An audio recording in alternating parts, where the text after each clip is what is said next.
Hello, ആരാ? പിന്നെ ഇല്ല, അത് ഹംസ പറഞ്ഞിട്ടില്ല, ഒരു 5 ഏക്കർ റബ്ബറിന്റെ കാര്യം പറഞ്ഞായിരുന്നു കേട്ടോ. ആ 5 ഏക്കർ റബ്ബറിന്റെ കാര്യം പറഞ്ഞായിരുന്നു. അത് പിന്നെ 5 ഏക്കർ, മൊത്തം 5 ഏക്കർ ഉണ്ടല്ലേ? മൊത്തം 5 ഏക്കറാണ്. അപ്പൊ റബ്ബറല്ലേ മൊത്തം? റബ്ബറാണ്. അത് ഈ ചുറ്റും മുള്ളുവലിയൊക്കെ ഇട്ട് 5 ഏക്കർ റോഡ് സൈഡാ. ഈ മരം എത്ര വർഷം പഴക്കമുണ്ടെന്നറിയോ? മരം എത്ര വർഷം പഴക്കമുണ്ടെന്ന് വെച്ചാൽ 10-32 കൊല്ലത്തെ പഴക്കം കാണും. 32 കൊല്ലോ? ആ, അപ്പൊ ഈ വെട്ടിക്കൊണ്ടിരിക്കുവാന്നോ? വെട്ടിക്കൊണ്ടിരിക്കുവോ? അപ്പൊ ഇത് പിന്നെ ഈ വെട്ടിക്കൊണ്ടിരിക്കുവോ? സോട്ടർ വെട്ടുക. ഫ്ലോട്ടർ കിട്ടുവോ? ആ ആ, ആ ശരി ശരി. അപ്പോഴേ ആ പിന്നെ ഇത് പിന്നെ മൊത്തം 5 ഏക്കറും കൊടുക്കാനില്ലയോ? 5 ഏക്കറും കൊടുക്കാൻ 5 ഏക്കർ 1750 മരമുണ്ട്. അത് ഏത് 105ന്റെ മരമാണോ? 1750, 105 മരം 5 ഏക്കറിൽ വരുന്നത് ഇയാൾക്ക് ഇവിടെ. അല്ല 5 ഏക്കറിൽ കേട്ടാ 105 മരം വരുന്നത് 1750.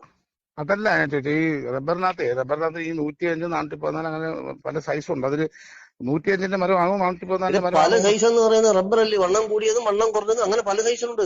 അയ്യന്തോ അത് ആ, പല സൈസ് മരങ്ങളാ. ഓ ശരി ശരി വണ്ണം ശരി ശരി. കൂടിയതും കുറഞ്ഞതും ചുറ്റോളം ഉള്ളതൊക്കെ ഉണ്ട്. ആ ഓക്കെ. അപ്പൊ ഇത് 5 ഏക്കറും കൊടുക്കാനല്ലേ? എന്തോ എന്ത് വിലഭാഗം വല്ലോ ആ, എന്താ പറയും? അത് ഒരു മരത്തിന് 2500 രൂപ കൊടുക്കണം. മരം അല്ലെന്ന്, വസ്തുവിന്റെ കാര്യം ചോദിക്കുന്നത്. വസ്തുവിനകത്തല്ലേ മരം നിൽക്കുന്നത്. ആ അത് ശരി. പക്ഷെ ആ, നമുക്ക് ഈ 5 ഏക്കർ മൊത്തത്തിൽ മേടിക്കാൻ ഒരു പാർട്ടി ഉണ്ടായിരുന്നു 5 കേട്ടോ. ഏക്കർ മൊത്തത്തിൽ ഒന്നിച്ചേ അവർ കൊടുക്കത്തുള്ളൂ. ഈ 1750 മരം ഒന്നിച്ചേ അവർ കൊടുക്കും. ഒന്നിച്ചു കൊടുക്കുള്ളൂ. ചില്ലറ ചില്ലറ കൊടുക്കത്തില്ല. അതെ ചോദിച്ചു. അപ്പൊ ഒരു ഏക്കറിന് എന്തോ വില വരും? ഒരു ഏക്കർ എന്ന് പറഞ്ഞാൽ നമ്മൾ ഇനി മരം എണ്ണിത്തിരിക്കണം. 5 ഏക്കറിൽ മൊത്തം 1700 രൂപ മരം ആകുമ്പോൾ ഒരു ഏക്കറിൽ എത്ര മരം ഉണ്ടെന്ന് നമ്മൾ എണ്ണിത്തിരിക്കണം. എന്നിട്ട് എന്നിട്ട് അതിനനുസരിച്ച് വില കൊടുക്കണം. മരത്തിന്റെ വിലയോ? 2500 രൂപ മരത്തിന്റെ വില കൊടുക്കണം. അല്ല മാഷെ, ഞാൻ അതല്ല ചോദിക്കുന്നത്. നമ്മൾ എനിക്ക് ആ റബ്ബർ മൊത്തത്തിൽ വസ്തു ഉൾപ്പെടെ മേടിക്കാനാ. വസ്തു ഉൾപ്പെടെ ഈ വസ്തുവിനകത്തല്ലേ റബ്ബർ നയിക്കുന്നത്. അതെ ചോദിച്ച, ഒരു ഏക്കറിന്റെ വില എങ്ങനെയാണ്? ഒരു ഏക്കർ എന്ന് പറഞ്ഞാൽ നിങ്ങൾക്ക് പറയുന്നത് മനസ്സിലാവുന്നില്ലേ? ഓ നിങ്ങൾ ശരി. 5 ഏക്കറിനുണ്ടെന്തോ വില എന്നോടാ? 5 ഏക്കറിന്റെ വില എന്ന് പറഞ്ഞാൽ ഒരു മരത്തിന് 2500 രൂപ കൊടുക്കണമെന്ന്. അതിപ്പോ ഒരു മരത്തിൽ ഞാൻ നിങ്ങൾക്ക് പറയുന്നത് മനസ്സിലാവണം. ഞാൻ ചോദിക്കുന്നത് ഈ 5 ഏക്കറിന് കൂടെ എത്ര കൊടുക്കണം? ഒരു മരത്തിന് 1750 മരം, ഒരു മരത്തിന് 2500 നിങ്ങൾ പിന്നെ കൂട്ടിയോ കുണിച്ചോ നോക്കാമെന്ന് പറഞ്ഞുകൂടെ? അല്ലാതെ നിങ്ങൾ വസ്തു രാവിലെ രാവിലെ വസ്തു വിളിച്ചിട്ട് വസ്തു വസ്തു പറഞ്ഞാൽ നമ്മുടെ മനസ്സിലാവത്തില്ല. വസ്തു ഇത് ആർക്കാ വസ്തു ആർക്കാ നിങ്ങൾക്കാണോ? നമുക്ക് നമ്മുടെ ഒരു കക്ഷിക്ക് നമ്മുടെ ചേട്ടനാ. പിന്നെ ഈ വസ്തു അപ്പൊ നമ്മുടെ പേര് എഴുതി തരുന്നില്ലേ? വസ്തു നിങ്ങൾ തരുന്ന മരത്തിന്റെ കാര്യമില്ലേ പറയുന്നത്?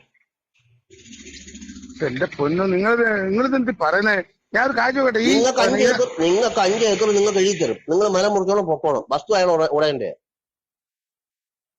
മരം മാത്രം എന്താ വെച്ചാൽ നിങ്ങൾ മരം മാത്രമേ കൊടുക്കത്തുള്ളൂ?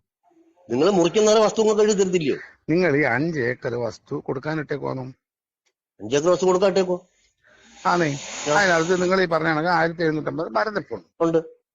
അപ്പൊ ഈ 5 ഏക്കർ വസ്തുവിന്റെ പ്രമാണം ഉണ്ടല്ലോ? പ്രമാണമില്ല പിന്നെ വസ്തു ഇവിടെ ഉള്ള.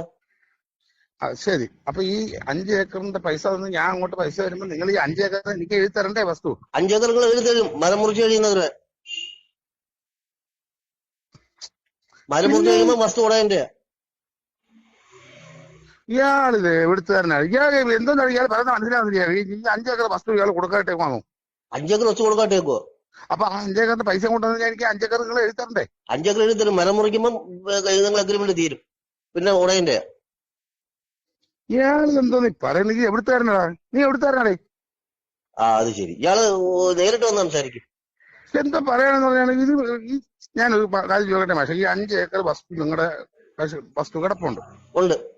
ഇത് നിങ്ങൾ കൊടുക്കാനാണോ? കൊടുക്കാനാ. കൊടുക്കാനാ. അപ്പൊ ഈ 5 ഏക്കർ വസ്തുവിന് നിങ്ങളിപ്പോ വില എന്ന് പറയുന്നത് നിങ്ങൾ മരത്തിന്റെ വിലയാ പറയുന്നത്. നിങ്ങൾ അവിടുത്തെ ഒരു ഏക്കറിന്റെ അല്ലെങ്കിൽ ഒരു സെന്റിന്റെ വില അനുസരിച്ച് പറഞ്ഞു കഴിഞ്ഞാൽ ഞാൻ അതിന്റെ പൈസ തന്നു കഴിഞ്ഞാൽ നിങ്ങൾക്ക് ഈ വസ്തു എന്റെ പേര് എഴുതി തരുമോ? അതല്ലേ നിങ്ങൾ ആദ്യമേ പറഞ്ഞത്. നിങ്ങൾ സ്കൂളിൽ പോയിട്ടില്ലേ? നിങ്ങൾ ഒരു ഏക്കറിൽ നിന്ന് മരം എണ്ണി തിരിക്കും. എടാ, ഞാൻ സ്കൂളിൽ പോയില്ലെന്ന് നീ ആണ് നീ തീരുമാനിക്കുന്നത്. മരം എണ്ണി തിരിക്കും ഏക്കറിലെ. മരം എണ്ണി തിരിച്ചിട്ടാണോ കച്ചവടം നടത്തുന്നത്? പിന്നെ പിന്നെ മരം എണ്ണിട്ടാണോ കച്ചവടം നടത്തുന്നത്? വസ്തുവിന്റെ കച്ചവടം. അല്ലെങ്കിൽ ഇയാള് മേടിക്കണ്ട. അത് കൂടി വെച്ചോ. നിന്റെ മരം വേണ്ട എനിക്ക്. നിന്റെ മരം വേണ്ട എനിക്ക്. നിന്റെ റബ്ബർ വേണ്ട, കോപ്പം വേണ്ട. പോയില്ലേ?